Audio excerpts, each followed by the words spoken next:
News Talk Sports 94.9 WSJM. Dave Wolf along with Bret Witkowski. We're at Richland Stadium in Richland, where St. Joe comes away with a 57-0 win over Gull Lake. And flat out, it was over 50 seconds into the game.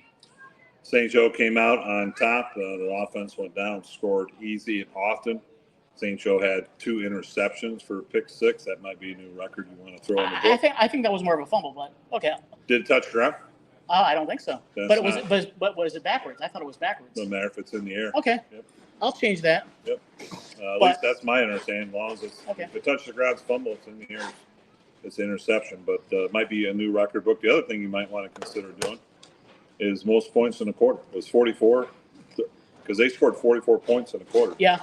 That might be a new record you want to add to the book. The only game I have any recollection that might be close to was the 75-0 game against Okemos a couple years ago.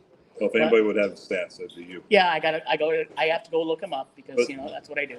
But St. Joe, when you're on the road and you're playing an opponent that you should beat on paper, you need to prove it, and they did that. The one thing I'll say for Gull Lake is they could have easily hung their heads. Yes. They could have pointed fingers.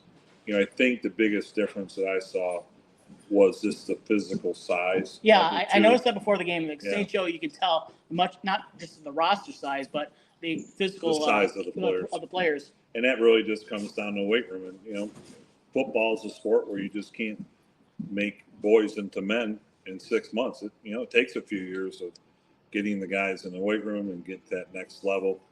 But with what I saw Gull Lake attitude-wise, they're moving in the right direction in the East Division. There's potential for them to move up. For St. Joe, I think, they got what they wanted out of the game. They got their starters some good minutes up front. They walked out of the game healthy, which I think is always important. Probably the biggest thing that got really worked out is the extra point. Yeah. On that part. And right now, the issue is the health of Riley Clare. Don't know when he will be back or if he'll be back this season. He's playing, and he scored that. They became a tight end. Yeah, became a tight end, scored that 2-point conversion, basically on a pitch. Well, it was a pat. He came in as the eligible tight end and caught the ball and got in for 2 points. He's got an injury with his groin, which is aggravating when you do the swoop of the leg on that. So that's part of the problem. For me though, naming the player a game, from start to finish, from the beginning of the season till now, the offensive line, I think, has played lights out. I can only remember Crossman in one play the entire season getting pressure. There's been no sacks. Right. And at one time he stepped up and ran. And so I named the offensive players of the game. And what we're going to do is have them do a 40-yard dash to see who actually gets the prize. We talked about making it a mile run, but no one has that much time. I know. So it starts with line play, and then you get the running backs. I thought Chapman did a great job on his 2 touchdowns following his offensive line. It was almost like a little cub inside of all those big bears as he went in there. And that last touchdown, which looked like it went off the right tackle, as Chapman scored, all 5 offensive linemen were in the end zone in front of him. I mean, you got that offensive push. That's the key to anything. And, with St. Joe's has always had a strong line, both offense and defense. And St. Joe's benefiting with that right now. This might be the most experienced. And then you throw in the size. I went through the size. They got 6'6", 300, 6'3", 285. I lose perspective on anything about 5'6". I know anything. 260. I think the lightest guys, probably the pulling guard or center, I can't remember, 215. When you go against men, and they're men. Yeah. I went to Albion's college game last Friday with my daughter's son-in-law. Their offensive line is about the same size. This is a small college offensive line at a D3 level. And if they stay healthy, St. Joe can do a lot of things on that offensive side. And they have a roster size the size of a small D college team. Yeah, and a lot of guys got to play tonight, so that may not happen as much as the season goes on. It was nice to see some seniors who have put in 4 years of hard work, who are not starters, but are one play away from being a starter, getting some quality minutes for the second week in a row. It helps the mental attitude as you go into practice next week.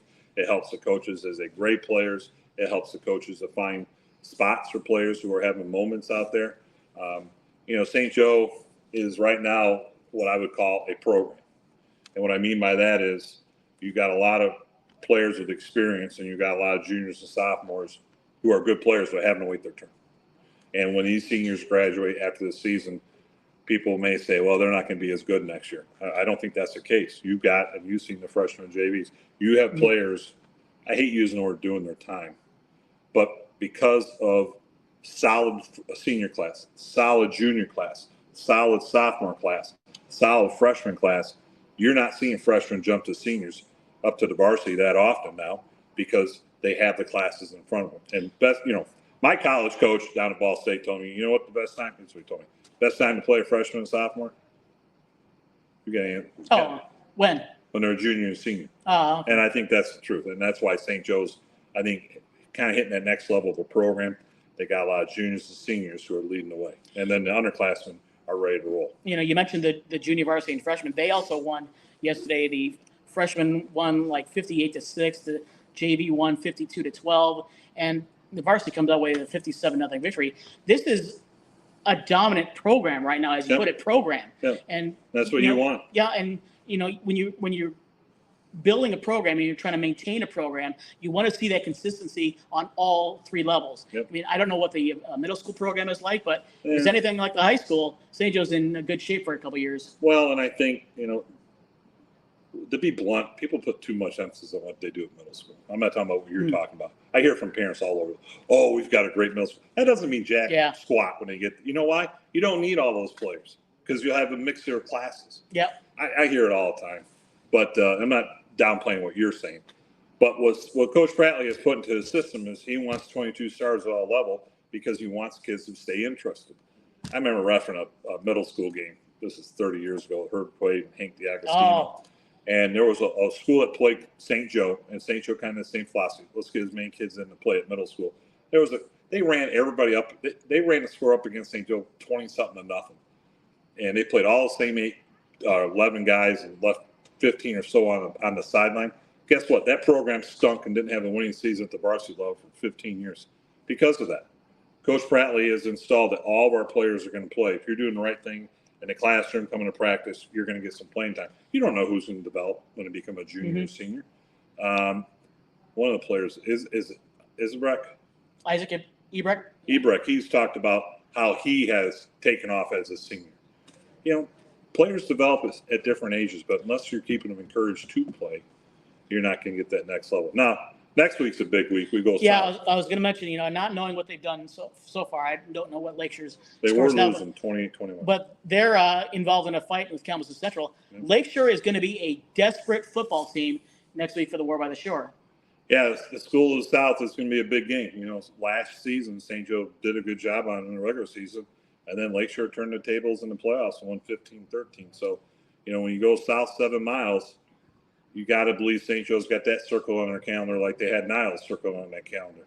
And you're only as good as your seniors. St. Joe has some good senior leadership. You just got to wonder if Danny Thompson is calling up for Denny Doc's encyclopedia of trick plays. I don't know. At the end of the day, they got to worry about themselves. I just want us to go down there, not turn the ball over, play to St. Joe's level, not to your opponent's level, and take care of business. That's the thing. You said turnovers. We saw a couple turnovers by St. Joe tonight, but that was from those younger players. You saw the first team defense come away with 2 takeaways and not turn the ball over themselves. Right. So the big key is that St. Joe offense, the starters, the number ones, they're basically playing flawless right now. Knock on wood. Well, they're playing well.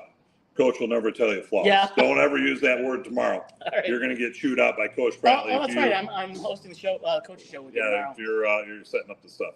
So I what? Yeah, I'm just giving you a hard time. But no, don't say flaws. He'll look right at you with a cocked head, like when a dog's confused when you talk to him. I'll tell you what, though, the most worthless stat that is for tonight. The time of possession. St. Joe, 13 minutes, 56 seconds. Lakeview, 34 minutes and 4 seconds. Gull Lake, yeah. Yeah, what'd I say? You said Lakeview. Well, that's who we don't play them this year. Gull Lake, 34 minutes and 4 seconds. So that's your worthless stat of the night. They had, not worthless, but they had some good food up here. Hey, they had spicy chicken sandwiches. They had regular chicken sandwiches. I skipped the spicy one. Okay. That's a good thing I'm not riding with you guys back, because if you had the spicy, yeah, that'd be some stops on the way home. St. Joe with a 57-0 win over Gull Lake here in Richland. The Bears get ready to take on Lakeshore, who at last report were down to Kalamazoo Central. So 4-0 St. Joe against either 1-3 Lakeshore or 0-4 Lakeshore. We'll see. The War by the Shore records mean nothing. For Bret Witkowski, Joel Cordes, I'm Dave Wolf, WSJM Sports.